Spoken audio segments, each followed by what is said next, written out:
നമസ്കാരം. Raf talk ഫുട്ബോളിലേക്ക് അവർക്കും സ്വാഗതം. വേൾഡ് കപ്പിൽ അർജൻറ്റീനയുടെ ആദ്യ എതിരാളികൾ അൾജീരിയയാണ്. ജൂൺ 16 ആ കളി. അൾജീരിയ വേഴ്സസ് അർജൻറ്റീന മത്സരം ഇന്ത്യൻ സമയം പറയുമ്പോൾ ജൂൺ 17 പുലർച്ചെ 6:30 ഇപ്പോൾ സിദാന് പരിക്ക് പറ്റിയിരിക്കുന്നു. അർജൻറ്റീനയ്ക്കെതിരെ അദ്ദേഹം കളിച്ചേക്കില്ല എന്നൊരു വാർത്തയാണ് വരുന്നത്. അൾജീരിയ ടീമിൻ്റെ ഗോൾ കീപ്പർ ലൂക്കാ സിദാനാണ്. ലൂക്കാ സിദാനെ നിങ്ങളറിയും. സിനദിൻ സിദാൻ്റെ മകനാണ്. അൾജീരിയൻ വംശജനാണല്ലോ സിദാൻ. അപ്പോൾ അദ്ദേഹത്തിൻ്റെ പിതാവിൻ്റെ നാടിന് വേണ്ടി തന്നെ കളിക്കാൻ മകൻ തീരുമാനിച്ചിട്ടുണ്ട്. അപ്പോൾ ഈ ഒരു ഘട്ടത്തിലാണ് താരത്തിന് പരിക്ക് പറ്റിയിരിക്കുന്നത്. സ്പെയിനിൽ വെച്ച് ഉള്ള മത്സരത്തിനിടക്കാണ് അദ്ദേഹത്തിന് പരിക്ക് പറ്റിയത്. ഗ്രനഡയ്ക്ക് വേണ്ടിയിട്ടാണ് താരം ഇപ്പോൾ കളിച്ചുകൊണ്ടിരിക്കുന്നത്. അൽമെരിയക്കെതിരെയുള്ള മത്സരത്തിനിടക്കാണ് അദ്ദേഹത്തിന് പരിക്ക് പറ്റിയത്. പരിക്ക് പറ്റിയെന്ന് പറഞ്ഞാൽ കൺകഷൻ ഇഷ്യൂസ് ഉണ്ടായിരുന്നു. കൂടാതെ ജോക്ക് ഫ്രാക്ചർ സംഭവിച്ചിട്ടുണ്ട്.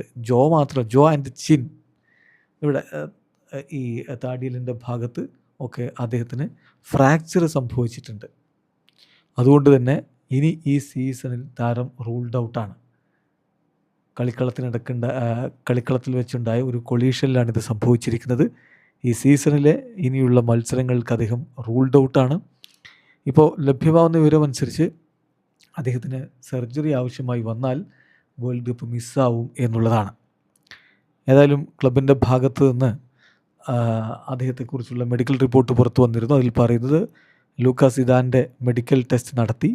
കൺകഷൻ, അതോടൊപ്പം തന്നെ മറ്റ് വിഷയങ്ങൾ കൂടി നമ്മൾ നോക്കുമ്പോൾ കണ്ടെത്താൻ കഴിഞ്ഞത് ജോ ആൻഡ് ചിൻ ഭാഗത്ത് ഫ്രാക്ചർ സംഭവിച്ചിട്ടുണ്ട്. ഇതാണ് ക്ലബിൻ്റെ മെഡിക്കൽ സ്റ്റേറ്റ്മെൻറ്റിലുണ്ടായിരുന്നത്.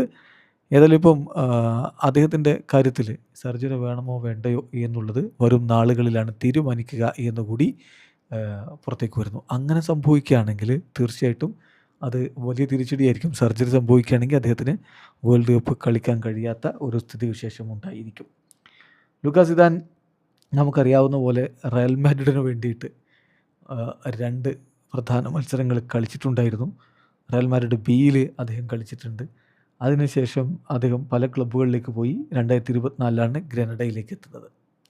ഇപ്പോൾ താരത്തിൻ്റെ ഒരു ഇൻ്റർനാഷണൽ കരിയർ നോക്കിയാൽ ഫ്രാൻസ് അണ്ടർ-16, ഫ്രാൻസിൻ്റെ അണ്ടർ-17, ഫ്രാൻസിൻ്റെ അണ്ടർ-18, ഫ്രാൻസിൻ്റെ അണ്ടർ-19, ഫ്രാൻസിൻ്റെ അണ്ടർ-20 ടീമുകൾക്കൊക്കെ കളിച്ചു. അതിനുശേഷം 2025 മുതലാണ് അദ്ദേഹം അൾജീരിയയ്ക്ക് വേണ്ടി കളിക്കാൻ തീരുമാനിച്ചത്. എന്തുകൊണ്ട് അൾജീരിയയ്ക്ക് വേണ്ടി കളിക്കാൻ തീരുമാനിച്ചു എന്നുള്ളതിനെക്കുറിച്ച് അദ്ദേഹം വിശദീകരിച്ചത്, ഞാൻ അൾജീരിയയെക്കുറിച്ച് ചിന്തിക്കുമ്പോൾ എൻ്റെ മനസ്സിലേക്ക് ഓടിയെത്തുന്നത് എൻ്റെ ഗ്രാൻഡ് ഫാദറെയാണ്.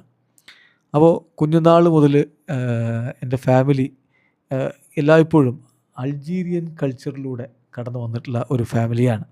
സോ ഈ ഒരു ഡിസിഷനെക്കുറിച്ച് ഞാൻ എൻ്റെ ഫാമിലിയോടൊക്കെ സംസാരിച്ചപ്പോൾ അവരെല്ലാവരും വളരെ എക്സൈറ്റഡ് ആയിരുന്നു.